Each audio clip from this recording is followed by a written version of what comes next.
Are you seeing red? I do occasionally, sometimes when I'm driving, but most of the time I'm okay. Ah, what about Nikon Red? Ah, The new Nikon Red camera doesn't have a red import for the mic. please, somebody stick a little. Can you make a little red ring that he can put on it? Because I was doing a music gig with the Nikons the other week, and I was trying to, it's dark, you know, you can't see properly. I was trying to find which one was in, which one was out. Just put a red if it's in the thing dark, how are you going to see it? A red camera should have a red input. Illuminated red, just for Russell. Oh, that would be good, wouldn't it? God. How is it different from what I use? So most of the time I film, pretty much everything I film is 10-bit N-Log 4K 30p. Right. How is red different from that? I mean, you do wedding videos as like a hybrid, don't you? Yeah. You do these videos. Yeah. You wouldn't do like cinematic films very often, do you? So No. is it, I've no idea, but is it aimed at people that are really do proper filmmaking as opposed to like videos like this or quick wedding videos? Well, that's the thing. It opens up a lot of ideas that, because, well, traditionally Nikon have always been far behind with video specs. Like the DSLRs are terrible. Canon did the 5D Mark III, which was suddenly launched the whole new era of portable filmmakers. Yeah. Nikon have always been behind until now. Right. The Z6 III is amazing, the Z8's amazing. But yes, they've always been behind. Now their specs are really ahead or on par with everyone else. And so they've released this red video-centric camera. Right. And the problem they've got is, I did a poll on our channel, who does hybrid video? Yeah, like 70% said they're not interested. They don't need video, yeah. I think that's what Nikon have kind of generated, because they've always been a bit behind with it. And if you want video, you go to another brand. Right. So I think this is like their launch to cut their wings a bit. And they're aiming at competing directly then with whatever the Sony, is it an FX3 or something like that? Canon, and whatever the Canon is. 40, I think. Right, okay. But the Nikon, this is an entry level, because it's about £1,000 cheaper than those other ones you've mentioned. And it has trimmed around the corners, and I think they're just seeing, maybe they're aiming at people, because maybe people who do video already have got them already. Yeah. Why would they bother getting another one? Yeah. So maybe they're undercutting it and thinking, oh well, people starting out, people are want to experiment a bit. It has a really nice big screen on it, which people love. A digital hot shoe. What does that mean though? Because the hot shoe normally has got contacts on it, so you wouldn't have cables. So this is more digitally, you can control it from in the camera. Oh, okay. Yeah. So if you put a microphone on it, you don't need the camera going in the side. Right. It has amazing 32-bit float for audio built in. Right. So any microphone you put into it, even the on-board one, has a 32-bit float. Now I've used that. What that is. I've used it so much, because when things go wrong, like the other week when we filmed at mine, your mic failed for some reason. He turns me off, and then he said, "Oh, sorry, your mic failed." But because it has a 32-bit float, means you can recover low or noise, or if it's too peaking, it can bring it back. It has 15 stops of dynamic range. Okay. I wonder what the sensor readout speed is of the... Oh, don't. I wonder how important it is. Oh, doesn't mention it. No. Who knows? The things that they've cut around the corners, it doesn't have an SD, it has a micro SD, which won't be good enough to record the higher res video onto it anyway. So why skimp on that? It's obviously something to do with the size and...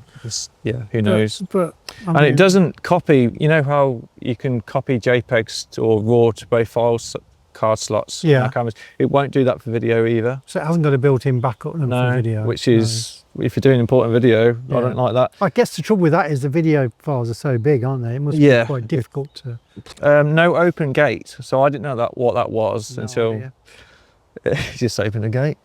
I think, I'm probably wrong, but it's a wide and tall video format, so you can use for different audio format or video format, so you can do different aspect ratios. Oh, okay. And the card slot's on the bottom of the camera, so if you're on a tripod or a mount, you're a bit stuffed. You have to take it off and put it back on again. Okay. At the point, no full-size HDMI, micro HDMI. I suppose if you've got a big screen, you might not need it anyway.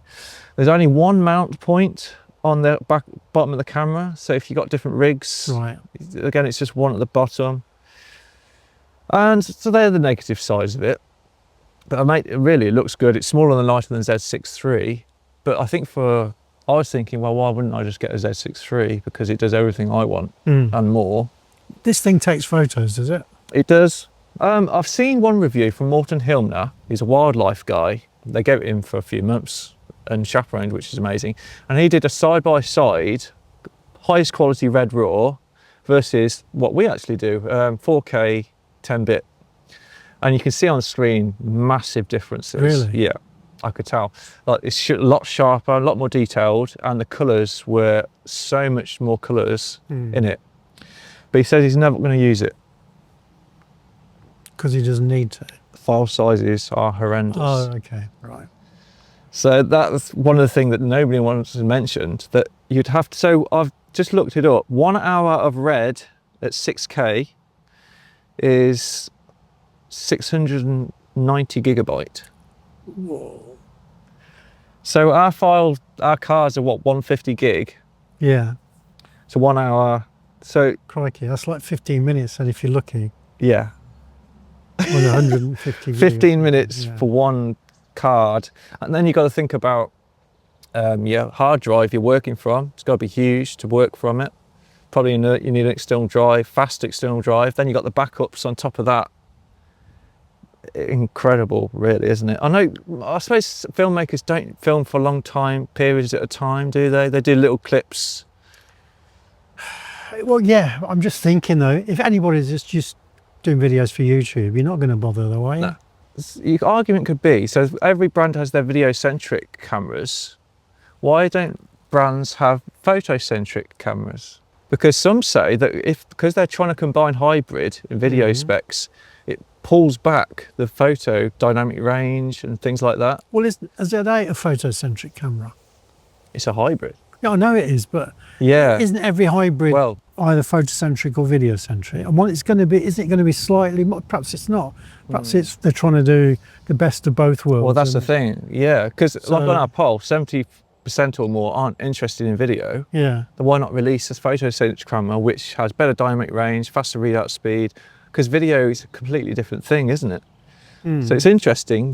Does video in a camera hold back the still side? Is there any way in which you think, say, the Z8 has been held back, or your new toy of the Sony A1? Do you think there's any way that the photo side has been held back because of the? Is there anything on the photo side you think, oh, if only this was a photo-only camera, it would have this would be better, that would be faster, this range would be. Maybe on the highest end ones, no. No. Faster readout speeds of these cameras, amazing, you can do anything. But it's the smaller ones, like the Z6 III, it had a shot of because of the mechanical shutter as well, but the dynamic range is lower, isn't it, than even the previous cameras? I don't know. Things like that. Okay. This is an interesting question. I don't know the answer to, but all right. The standards will raise of video production. So, you know how on YouTube we're used to pretty much the same quality, and the screens get better, our phones get better. Yeah, but I mean, it's good quality, isn't it? It's already. Yeah. So I'm really happy with what I've got. But if the standards, you want to keep on going higher and higher, don't you? It's like it's kind of. I always think that 4K, 6K, 8K part. I always think, because I'm a bit cynical, that's as much marketing as anything. Yeah, obviously it can do all of those things. Yeah. But so what? You know, because obviously 6K, 8K, bigger files takes longer to do this. So you know, you need higher end computers. So a lot of people, and to be honest, if I'm watching something that's in 4K, that's perfectly great for me. I'm not. But we used to be happy with standard definition stuff before we knew about 4K. Okay, yeah, before you. I was thinking on the way here, would we prefer it if they didn't make these cameras and invested their time and energy into making lenses or upgrading the cameras even more? Because they can't do both, can they? JJC. It's almost like a shaver or something. JJC, yeah? Yeah, they've sent us this. Was it a fan? Is it a fan? Is it a taser? Let me turn it on and get the lights on. 3 LED lights, yeah.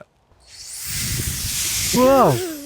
It is a fan. Whoa! Except to give, like, when you've got your model there and she's there. And that's one of the things they advertise it with. You can use a wind machine. Screen, get her hair blowing in the wind. Like that.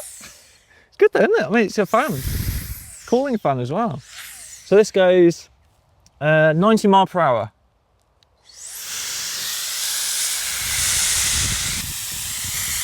I like that. But what you use it for, you're supposed to use it in the photography world. If you always have dust on your lenses. Is that actually what it's for, as opposed to? Okay. Could have done without a heat wave. Yeah. But yeah, it blows away the dust. And it got rid of any different settings, or it's just on? Yeah, it does. You have it's 3 different levels, right. And you got all the different nozzles like a Hoover. So you got it more directed, wider, and a brush on it as well, a magnetic brush. How much is one of those then? Well, it's worth, I think it's £36. Okay. Buy brand new, but I've really enjoyed it. I've actually cleaned my car with it as well. So they don't mind. I've seen on their listing, they show it as a wind blower. Yeah. They show it's clean your lenses, as a fan in hot weather.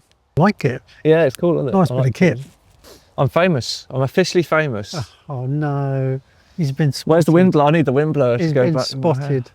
Out in the wild. Not even carrying a camera. That's right. I'm not even carrying a camera. Couldn't wait to tell me. Yeah, I was in Lichfield, just in Lichfield. How long were you standing there going? Did you have like a big T-shirt saying Russ on it? And I had this going, the wind blowing machine like this. Yeah. Yeah, it's amazing though, because you know, half our viewers are American or around Europe or around thing, and they get spotted. Amazing. But yeah, become members of our channel because it supports us and what we do. Because I think last week we had 600 hours of views on our channel. Okay. 600 hours. Hours, yeah, right. And how much do we get paid for that? 49p. Not far. £27, I think it was. Okay. Out of all that. So YouTube are fleecing us. But no, it just supports us. You do get a fan from JJC though. I'll get a fan for JJC. There we go. Okay, lots of videos coming up. See you next time. See you next time. Good.